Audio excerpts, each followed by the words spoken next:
ఎవరు అన్నది మనమందరం కూడా ఆలోచన చేయబోతున్నాము. మరి చెడు పనులు చేసేవారి నుంచి తొలగిపోయేవారు ఉంటారు, అలాగే ప్రమాదాల నుంచి తొలగిపోయేవారు ఉంటారు, భయంకరమైన పరిస్థితి నుంచి తొలగిపోయేవారు ఉంటారు. అలాగే అపోస్తుల కార్యంలో కూడా మూర్ఖులకు ఈ తరము వారికి వేరై రక్షణ పొందండి. వేరై అంటే దాని అర్థం ఏంటంటే తొలగిపోయి, వేరై అంటే తొలగిపోయి రక్షణ పొందండి అని మనం చదువుకుంటాము. అయితే మీరు ఆలోచన చేయగలిగితే దేవుని కృప నుంచి తొలగిపోయిన వారు కూడా ఉన్నారట. దేవుని కృప నుండి తొలగిపోయిన వారు కొంతమంది బైబిల్ గ్రంథంలో ఉన్నారు. అది మనం ఆలోచన చేద్దాం. ఇంతకీ కృప అంటే ఏంటి? కృపని ఇంగ్లీష్లో ఏమంటారండి? గ్రేస్ అంటారు. మరి వాట్ ఈజ్ గ్రేస్ అని ఒకవేళ నేను అడిగితే కృప అంటే అర్థం ఏంటి? కృప అంటే అర్థం ఏంటి అని దానికి అర్థం ఏంటంటేనండి, అర్హత లేని మనకు అర్హతను ఇచ్చేదే, అర్హతను తెచ్చేదే, ఇదిగోనండి అర్హతను కలిగించేదే కృప అంటే. మనకు అర్హత లేదు, మనకు అర్హులము కాదు. దేనికైతే మనము అర్హులము కాదో దానికి అర్హులముగా చేసేదే కృప అంటే. ఇప్పుడు మీకు అర్థం కావాలి అంటే ఎగ్జామ్ పేపర్లో 100 మార్కులు ఉంటాయి కదండి. ఈ 100 మార్కుల్లో 35 మార్కులు వస్తే పాస్ అంటే, 35 మార్క్స్ వస్తే పాస్. ఈ 35 మార్క్స్లో 34 మార్క్స్ వచ్చాయి అనుకోండి, పాస్ అయినట్ట ఫెయిల్ అయినట్ట? బార్డర్లోకి వచ్చి ఫెయిల్ అయిపోయినట్ట, అంతేనండి. ఇప్పుడు ఇన్విజిలేటర్ ఉంటాడు కదా, ఆ పేపర్ కరెక్షన్ చేసి ఆయన ఉంటాడు కదా, అయ్యో ఈ అబ్బాయికి 34 మార్క్స్ వచ్చాయే, ఒక్క మార్క్ వేసిపోతే పాస్ అయిపోతాడే, ఒక్క మార్క్ వేస్తే పాస్ అయిపోతాడు కదా అని మళ్ళీ ఒకసారి పైనుంచి అక్కడ ఒక హాఫ్ మార్క్ ఇక్కడ ఒక హాఫ్ మార్క్ వేసి మొత్తం మీద ఆయన దయతో ఒక్క మార్క్ యాడ్ చేశాడు అనుకోండి. ఇప్పుడు ఏమైపోయాడు ఇతను? ఏమైపోయాడమ్మా?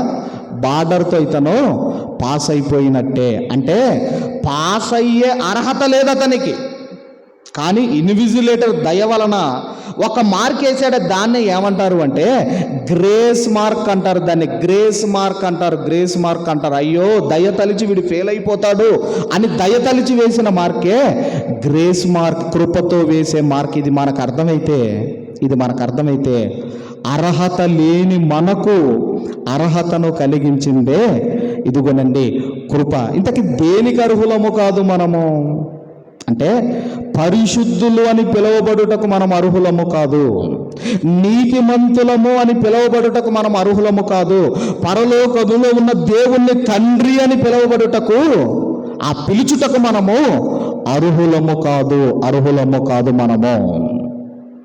ఇంకా మీరు ఆలోచన చేయగలిగితే ఇదిగోనండి, దేవుని సేవ చేయుటకు కూడా మనము అర్హులము కాదు. ఎందుకంటే ఎవరు చేయాలి అంటే లేవీయులు మాత్రమే దేవుని సేవ చేయాలి. యాకోబు గర్భవాసం నుంచి వచ్చిన కుమారుడు లేవీలు ఆ లేవి గోత్రం నుంచి వచ్చిన వారు మాత్రమే పాత నిబంధనలో సేవ చేయాలి, పరిచర్య చేయాలి. కానీ సేవ చేసే అర్హత లేని మనకు దేవుడు అర్హత ఇచ్చాడు. ఇంకా చెప్పాలి అంటే అసలు బ్రతకడానికి అర్హత లేని వాళ్ళం మనము. ఎందుకంటే మీ పాపముల చేత అపరాధముల చేత మీరు చచ్చిన వారై ఉండగా, ఎఫెసీ పత్రిక 2వ అధ్యాయం 1వ వచనంలో అంటాడు. అంటే పాపముల చేత అపరాధముల చేత చచ్చిపోయిన మనలను బ్రతికించాడండి, అర్హులనుగా చేశాడు, బ్రతికేటట్లుగా చేశాడు. అందుకేనండి అది కృప అంటే అది. మరి ఇప్పుడు మీరు ఆలోచన చేయగలిగితే ఈ కృప నుంచి కూడా తొలగిపోయిన వారు ఉన్నారట. కృప నుంచి కూడా తొలగిపోయిన వారు ఉన్నారు. బైబిల్ గ్రంథంలో ఒక చాప్టర్ అంతా కూడా కృప గురించి రాయబడింది. అది ఏంటో మీరు చూడగలిగితే దయచేసి కీర్తనల గ్రంథము 136వ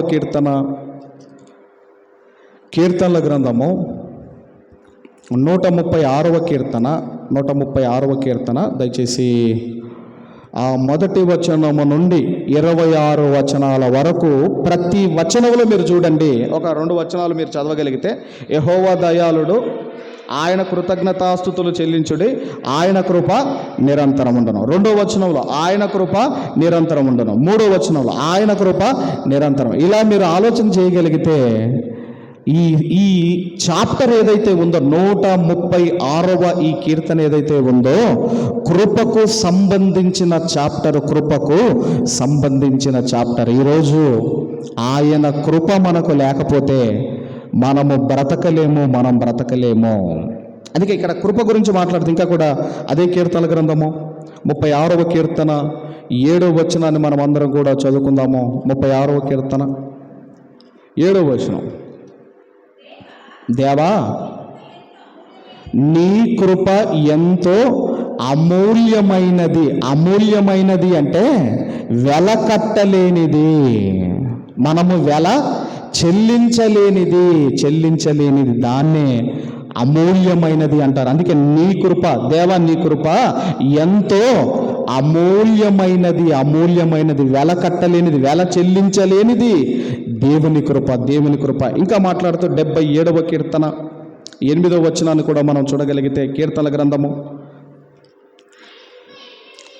77:8 చదవమ్మా.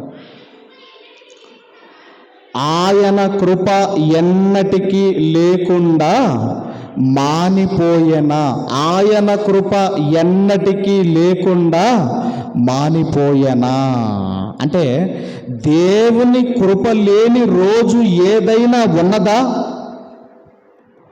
దేవుని కృప లేని రోజు ఏదైనా ఉన్నదా?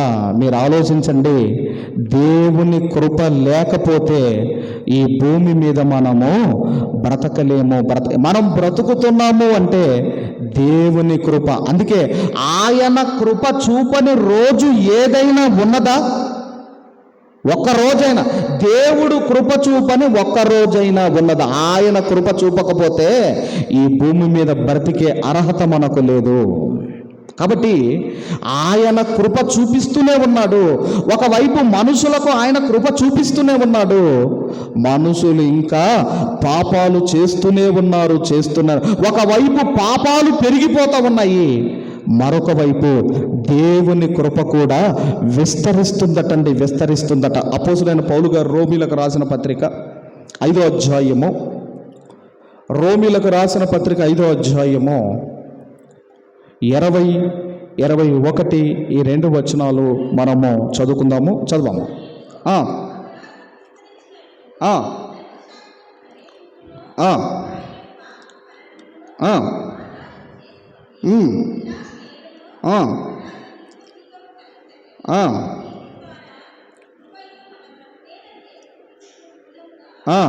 ఏలు నిమిత్తము పాపము ఎక్కడ విస్తరించెనో అక్కడ కృప అమితముగా విస్తరించెను.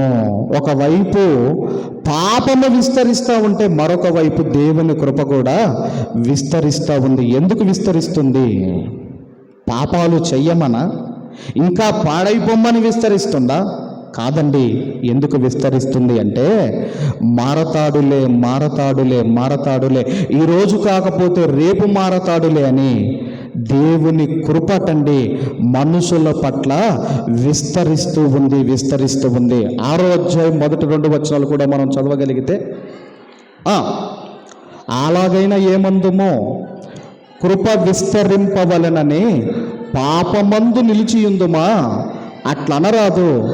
పాపము విషయమై చనిపోయిన మనము ఇక మీదట దానిలో ఏలాగు జీవింతుమో. అందుకే బ్యాప్టిజం అంటే అర్థం ఏంటంటేనండి, పాతి పెట్టుట. బ్యాప్టిజం అంటే పాతి పెట్టుట. ఏం పాతి పెట్టామో? నీ ప్రాచీన జీవితాన్ని. ఏం పాతి పెట్టాము అంటే నీ యొక్క ఇదిగోనండి ఆ పాపపు జీవితాన్ని మనము పాతి పెట్టామో.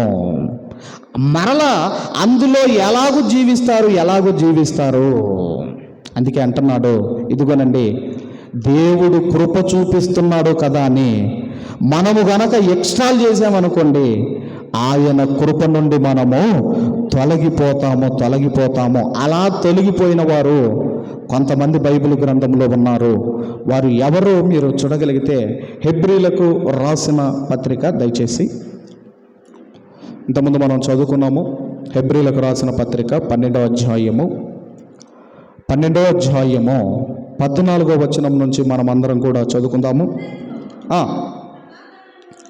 అందరితో సమాధానమును పరిశుద్ధతయు కలిగి ఉండుటకు ప్రయత్నించుడి, పరిశుద్ధత లేకుండా ఎవడునో ప్రభువును చూడడు. అమ్మ, యేసు ప్రభువారు ఏమైనా పాపం చేశాడమ్మా? యేసు ప్రభువారు ఏమైనా పాపం చేశాడమ్మా? చేయలేదు.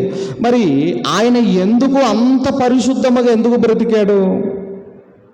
ఎందుకు అంత పరిశుద్ధముగా బ్రతికాడు అంటే, పరిశుద్ధముగా ఈ భూమి మీద బ్రతికి కన్ను మూస్తేనే పరిశుద్ధులున్న లోకానికి మనం వెళతాము. ప్రభువును చూడాలి అంటే ఇక్కడ అంటున్నాడు కదండి, పరిశుద్ధత లేకుండా ఎవడును ప్రభువును చూడలేడు. పరిశుద్ధత అనేది లేకపోతే ఆ పరిశుద్ధుడు ఉండే లోకాన్ని మనం పోగొట్టుకుంటాము.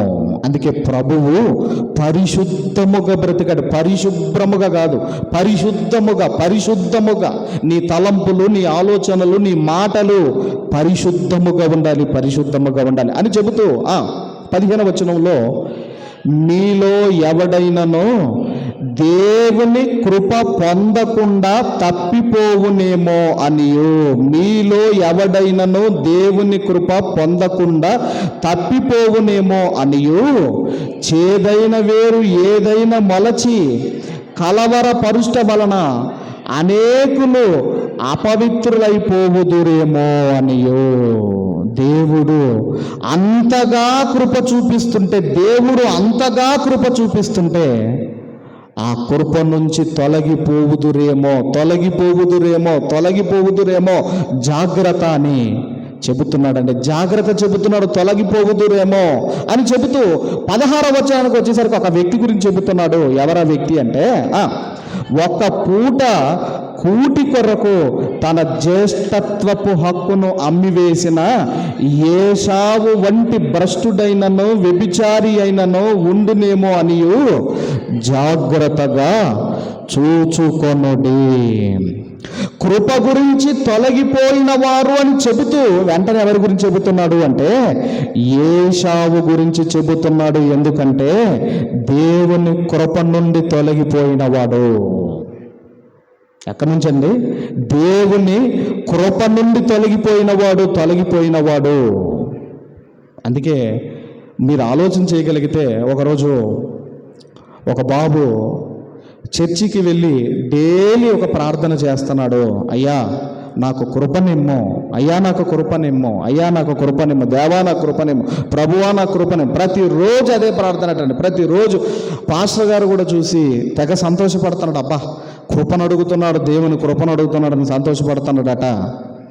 ఆ తర్వాత కొన్ని రోజులకు ఈ బాబు మందిరానికి వచ్చి ప్రార్థన చేసుకోవటం మానేశాడట. అక్కడెక్కడో మధ్యలో కలిసి అడిగాడట, బాబు మొన్నటి వరకు నువ్వు కృపనిమ్ము అని నువ్వు ప్రార్థన చేశావు, మరి ఏందయ్యా మళ్ళీ వచ్చి నువ్వు ప్రార్థన ఎందుకు చేయటం లేదనంటే, అప్పుడు ఆయన అన్నాడట, కృపకు పెళ్ళి అయిపోయింది కదా అన్నాడంట. కృపకు మ్యారేజ్ అయిపోయింది కదా అన్నాడట. అంటే ఇప్పుడు ఈయన వచ్చి ఏ కృప కొరకు ప్రార్థన చేశాడు? దేవుని కృప కొరకు కాదు. ఏ కృప కొరకు అండి? కృప అనే అమ్మాయి కొరకు వచ్చి ప్రార్థన చేశాడట రోజు. ఆమెకి మ్యారేజ్ అయిపోయింది కదా అంటున్నాడట.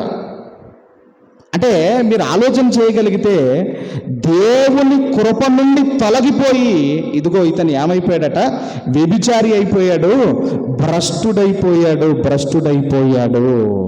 అందుకేనండి, దేవుడు కృప చూపిస్తున్నప్పుడే మనల్ని మనం సరి చేసుకోవాలి. ఎందుకంటే దేవునికి కూడా ఆయన కూడా ఎంతవరకు సహించగలడు, ఆయన కూడా ఎంతవరకు ఓర్పుతో ఉండగలడు. నీకు ఆరోగ్యం ఇస్తున్నాడు, మంచి జీవితం ఇచ్చాడు, ఆయన కృప చూపిస్తున్నప్పుడు నీ జీవితాన్ని నీవు సరి చేసుకోవాలి. ఇక్కడ మరి ఇక్కడేమో ఏశావు గురించి చెబుతూ యూదా పత్రికకు మనం రాగలిగితే ఒకటే అధ్యాయం ఉంటుందండి. యూదా పత్రికలో ఒకటే అధ్యాయం ఉంటుంది. 4వ వచనము నుండి కొన్ని వచనాలు మనం చదువుకుంటూ వద్దాం. ఏలయనగా కొందరు రహస్యముగా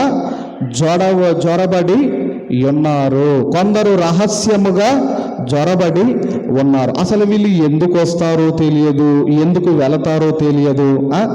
ఎందుకు ఇక్కడ మీరు ఆలోచన చేయగలిగితే ఇదిగోనండి, వీళ్ళు ఎందుకు వస్తున్నారో వాళ్ళ ఆలోచనలు, వాళ్ళ తలంపులను బట్టి మనం చెప్పేయచ్చు. అందుకే కొందరు రహస్యముగా జొరబడి ఉన్నారు. వారు భక్తిహీనులై మన దేవుని కృపను కామాతురత్వమునకు దుర్వినియోగపరచుచు మన అద్వితీయ నాథుడును ప్రభువైన యేసు క్రీస్తును విసర్జించుచున్నారు. ఈ తీర్పు పొందుటకు వారు పూర్వమందే సూచింపబడిన వారు. దేవుడు కృప చూపిస్తుంటే ఆ దేవుని కృపలో నుండి తొలగిపోయి కామాతురత్వమునకు ఇదిగోనండి అలవాటు పడిపోయారట. ఇది పూర్వమందే సూచించబడిన వారు, అది మీకు తెలుసు అని యూదా గారు చెబుతున్నారు. చెబుతూ 5వ వచనానికి మీరు రాగలిగితే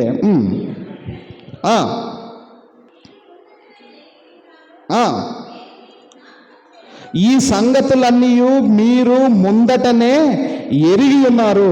నేను మీకు జ్ఞాపకము చేయగోరుచున్నది ఏమనగా, ప్రభువు ఐగుప్తులో నుండి ప్రజలను రక్షించినను వారిలో నశించిపోయిన వారిని వారిలో నమ్మకపోయిన వారిని తర్వాత నాశనము చేసెను. పూర్వములో కొంతమంది ఇదిగో కొంతమంది నాశనము చేయబడిన వారు కొంతమంది మీకు తెలుసు కదా. ఎవరు అంటేనండి, వీళ్ళు బయటికి వచ్చిన తర్వాత ఈ ఇశ్రాయేలీలు మోయాబు స్త్రీలతో వ్యభిచరిస్తారండి. వీళ్ళు వ్యభిచరించినందుకు ఒక్క దినమందే 23,000 మందిని దేవుడు చంపుతాడు. 23,000 మందిని. కొరింథీ పత్రిక 10వ అధ్యాయము 8వ వచనంలో కూడా ఈ మాట ఉందండి. మొదటి కొరింథీ పత్రిక 10వ అధ్యాయం 8వ వచనం మీరు చూడగలిగితే, అపోస్తులైన పౌలు గారు కొరింథీలకు రాసిన మొదటి పత్రిక 10వ అధ్యాయం 8వ వచనంలో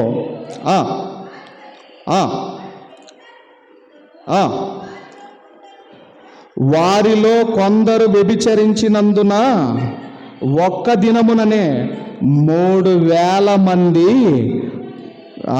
మరి ఆలోచన చేయగలిగితే ఇదిగోనండి, ఈ ఇశ్రాయేలీలు కూడా ఎవరు అన్నప్పుడు కృప నుండి తొలగిపోయి మరణాన్ని కొని తెచ్చుకున్నవారు ఇశ్రాయేలు కనపడుతున్నారు, ఏశావు కనపడుతున్నాడు.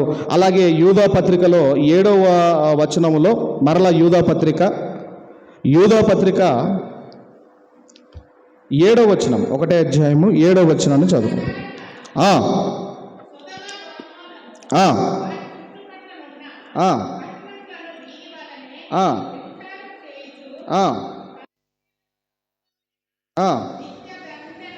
నిత్యాగ్ని దండను అనుభవించుచు దుష్టాంతములుగా ఉంచబడెను. అలాగే మరొకరు ఎవరు అంటే సొదొమ గొమొరా ప్రజలు ఎలాంటి వారంటే వాళ్ళు కూడా వాయి వరస లేని భయంకరమైన పాపులు, దేవుని కృప నుండి తొలగిపోయిన వారు. ఒక ఏశావు కనపడుతున్నాడు, ఇశ్రాయేలీలు కనపడుతున్నారు, సొదొమ గొమొరా ప్రజలు కనబడుతున్నారు. అందుకేనండి, దేవుని కృప నుండి మనం తొలగిపోయామా, మన చావును మనం కొని తెచ్చుకుంటాము. అయితే ఆదికాండంలో ఒక వ్యక్తి కనపడతాడు. ఆదికాండంలో 6వ అధ్యాయము 7-8 వచనాలు మనం అందరం కూడా చదువుకుందాము.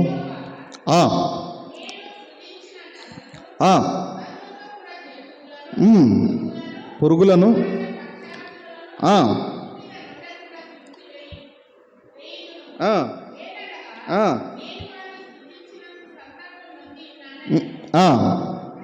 అయితే నోవాహు యెహోవా దృష్టి యందు కృప పొందినవాడాయెను. నోవాహు గారు, అతని ఫ్యామిలీ మెంబర్స్ టోటల్ 8 మంది దేవుని కృపకు పాత్రులైతే జలప్రలయములో చనిపోయిన వారందరూ కూడా కృప నుంచి తొలగిపోయిన వారు, కృప నుంచి తొలగిపోయిన వారు. కాబట్టి ఆయన కృప ఇంకా మీ మీద, నా మీద ఉన్నది. ఎందుకు ఈ మాటలు మీకు వినిపిస్తున్నాడు, ఎందుకు మిమ్మల్ని మందిరానికి తీసుకొని వచ్చి ఈ మాటలు మీకు ఎందుకు చెబుతున్నాడు అంటే, ఆయన కృప నుంచి మీరు తొలగిపోవద్దు. ఆయన కృప నుంచి తొలగిపోయి మనము చేసేదంటూ ఏమీ లేదు. పౌలు గారు కూడానండి, ఆయన కూడా చివరిగా పౌలు గారు కూడా తిమోతికి రాసిన మొదటి పత్రిక మొదటి అధ్యాయము, తిమోతికి రాసిన మొదటి పత్రిక మొదటి అధ్యాయము 12, 13, 14 వచనాలు మనం అందరం కూడా చదువాము. పూర్వము ఈ సౌలుగా ఉన్నప్పుడు ఎలాంటి వాడంటే, దూషకుడు, హింసకుడు, హానికరుడనైన నన్ను తన పరిచర్యకు నియమించి నమ్మకమైన వానిగా ఎంచినందుకు నన్ను బలపరిచిన మన ప్రభువైన క్రీస్తు యేసుకు కృతజ్ఞుడనై ఉన్నాను. తెలియక అవిశ్వాసము వలన చేసి తిని గనుక కనికరించబడి తిని. పౌలు సంఘాన్ని ఎంత హింసించాడండి. ఒక్కొక్కరిని దాక్కున్న వారిని బయటికి లాక్కొచ్చి చంపాడండి. అంత భయంకరంగా సంఘాన్ని హింసిస్తుంటే ఆయన అంటున్నాడు, నేను తెలియక అవిశ్వాసము వలన చేసి తిని గనుక కనికరించబడి తిని. తెలియక చేశాను నేను అని చెబుతూ తర్వాత, మరియు మన ప్రభు యొక్క కృపయు క్రీస్తు యేసునందున్న విశ్వాసమును ప్రేమయు అత్యధికముగా విస్తరించెను. తెలియక చేశాను గనక నా పట్ల దేవుని ప్రేమ విస్తరించింది, దేవుని కృప విస్తరించింది. తెలియక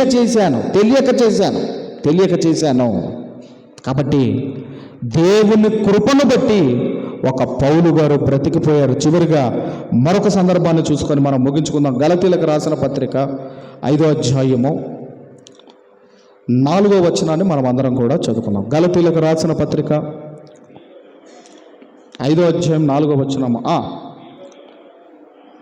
మీలో ధర్మశాస్త్రము వలన నీతిమంతులని తీర్చబడువాడెవడో వాడు క్రీస్తులో నుండి బొత్తిగా వేరు చేయబడి ఉన్నారు, కృపలో నుండి తొలగిపోయి ఉన్నారు.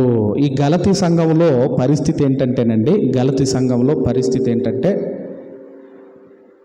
సంఘంలో నాన్న ఇది రీసౌండ్ వస్తుంది అన్న, చూడు వేరే మైక్స్ ఆఫ్ చేయి, ఇక్కడ ఆనున్నట్టున్నాయి ఇవి. గలతీ సంఘంలో నన్ను ఇవి ఆనున్నట్టున్నాయి చూడు.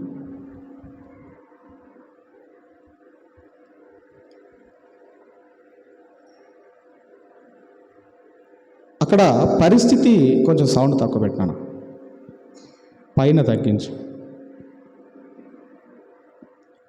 Hello, okay. అక్కడ పరిస్థితి ఏంటంటే, ఇంకా ధర్మశాస్త్రం నమ్ముతున్నారట. యేసుక్రీస్తు వారు సిలువ వేయబడిన తర్వాత కూడా ఏమని నమ్ముతున్నారు అంటే, ధర్మశాస్త్రం వలననే నీతిమంతులుగా తీర్చబడతాము, ధర్మశాస్త్రం వలననే నీతిమంతులుగా తీర్చబడతామని నమ్ముతుంటే, వాళ్ళకు పౌలు గారు చెబుతున్నాడు, ఇదిగో మీరు క్రీస్తులో నుండి తొలగిపోయిన వారు, దేవుని కృపలో నుండి తొలగిపోయిన వారు. అందుకనంటే ధర్మశాస్త్రం వలన మనము నీతిమంతులుగా తీర్చబడము. అందుకే వీళ్ళు ఏం జరిగిందంటే, గలతీ పత్రికలో 1వ అధ్యాయము 6వ వచనాన్ని మీరు చదవగలిగితే, 1వ అధ్యాయం 6వ వచనము, క్రీస్తు కృపను బట్టి మిమ్మును పిలిచిన వారిని విడిచి భిన్నమైన సువార్త తట్టుకు మీరు ఇంత త్వరగా తిరిగిపోవుట చూడగా నాకు ఆశ్చర్యమగుచున్నది. అంటే గలతీలో ఏం నమ్ముతున్నారు అంటే ధర్మశాస్త్రము, సున్నతి ఇవి ఏవైతే ఉన్నాయో వీటి వలననే మనం నీతిమంతులుగా తీర్చబడతామని నమ్ముతున్నారు. అందుకే వారు దేవునిలో నుండి, దేవుని కృపలో నుండి తొలగిపోయిన వారు అని మనం చదువుకుంటున్నాము. కాబట్టి ఈరోజు బ్రతికి ఉన్నాము అంటే ఆయన కృప లేకపోతే ఒక క్షణము కూడా మనం బ్రతకలేము. కాబట్టి ఆయన కృప మన మీద ఉండగానే మనం సెటరేట్ కావాలి, మనల్ని మనం సరి చేసుకోవాలి. ఆయన కృప మన నుంచి తొలగిపోయిందా ఇక మనల్ని భూప్రపంచంలో కాపాడేవారు ఉండరు. ఒక ఏశావు నుంచి దేవుని కృప వెళ్ళిపోయింది, ఇశ్రాయేల్ నుంచి దేవుని కృప వెళ్ళిపోయింది, సొదొమ గొమొర్రా ప్రజల వారిలో నుంచి దేవుని కృప వెళ్ళిపోయింది. ఆనాడు జలప్రలయంలో ఇదిగోనండి దేవుని కృపను పోగొట్టుకొని జలప్రలయంలో మునిగి చనిపోయారు చాలామంది. కాబట్టి మనం ఆలోచన చేయగలిగితే దేవుని కృప ఇంకా మన మీద ఉండగా మన జీవితాలను సరి చేసుకుందాం, మనల్ని మనం దేవుని కొరకు ఉన్నతముగా మరి కట్టుకోవాలని కోరుకుంటూ ఈ మాటలు ముగిస్తున్నాను. దేవుడు మనందరిని దీవించి ఆశీర్వదించను గాక. ఆమేన్.